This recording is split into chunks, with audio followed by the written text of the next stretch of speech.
केसरपुर गांव के बीचों बीच मिट्टी की एक पुरानी टेढ़ी मेढ़ी दुकान थी। रामू की किराना दुकान।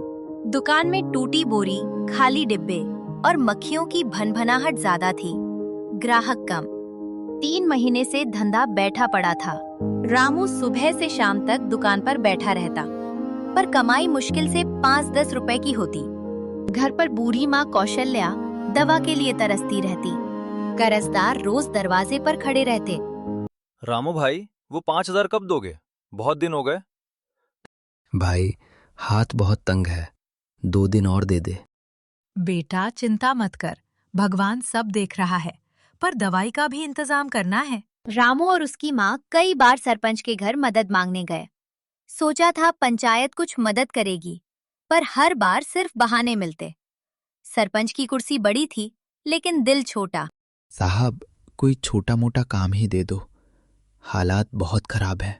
अरे रामू, अभी पंचायत फंड खाली है, देखते हैं बाद में। चल बेटा, यहाँ से उम्मीद ना रखना। शाम ढल रही थी। दुकान में वही सन्नाटा था।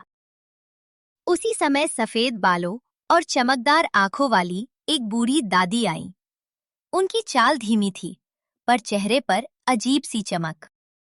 बेटा, 2 किलो गेहूं दे दे। दादी, गेहूं खत्म हो गया, माल लाने के भी पैसे नहीं बचे।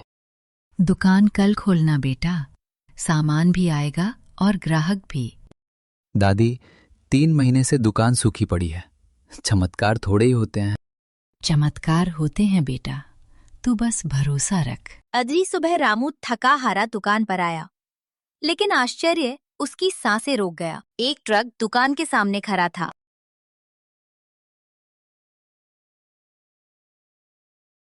रामू भैया, ये आपका माल है, मालिक ने भुगतान कर दिया है, हम बस उतारने आए हैं। मेरा माल? मैंने तो कुछ मंगवाया ही नहीं। नाम, दुकान सब लिखा है, हमारा काम उतारना है। बोरियां उतरती रहीं। आटा, दाल, तेल, साबुन, सब भरपूर मात्रा में। रामू की आंखें भर आईं। किसने भेजा, क्यों भेजा? दादी का चेहरा याद आने लगा। दोपहर तक लोगों को पता चला कि रामू की दुकान में नया माल आया है। पुराने ग्राहक लौटने लगे। रामू भैया, 1 किलो चावल देना। भाभी ने कहा है साबुन लेते आना, अभी मिल जाएगा ना? हाँ हाँ बहन जी, सब मिल जाएगा। कई दिनों बाद दुकान इतनी भरी हुई दिखी।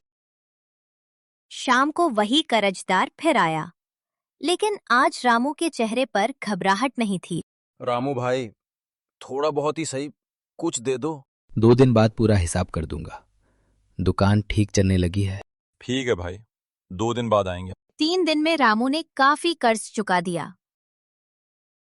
माँ की दवाई भी आ गई। पर रामू एक ही बात सोच रहा था, वो दादी कहाँ है? वो गांव-गांव घूमकर पूछने लगा। भाई, ऐसी सफेद बालों वाली दादी देखी कहीं? नहीं रे रामू, ऐसी कोई दादी तो यहाँ रहती ही नहीं। निराश होकर रामू मंदिर पहुंचा। वहां पुजारी बैठे थे। रामू ने पूरी बात उन्हें बताई। माल आया, दुकान चली, पर दादी फिर दिखी ही नहीं। बेटा, ये कोई साधारण दादी नहीं थी। कई बार भगवान किसी रूप में आकर मदद कर जाते हैं, पर हम समझ नहीं पाते। सही कह रहे हो बाबा, उन्होंने ही मेरी नाव बचाई। धीरे धीरे दुकान का धंधा पहले जैसा ही नहीं, उससे भी बेहतर चलने लगा। रामू गांव में सम्मानित हो गया। माँ की सेहत सुधरने लगी। रामू हर सुबह दुकान खोलने से पहले दादी की याद में दीप जलाता। दादी, जहां भी हो आपका शुक्रिया। और इस तरह एक बूढ़ी दादी ने रामू की डूबती दुनिया को नाव बना दिया। बिना नाम बताए, बिना बतलाए, बस चुपचाप।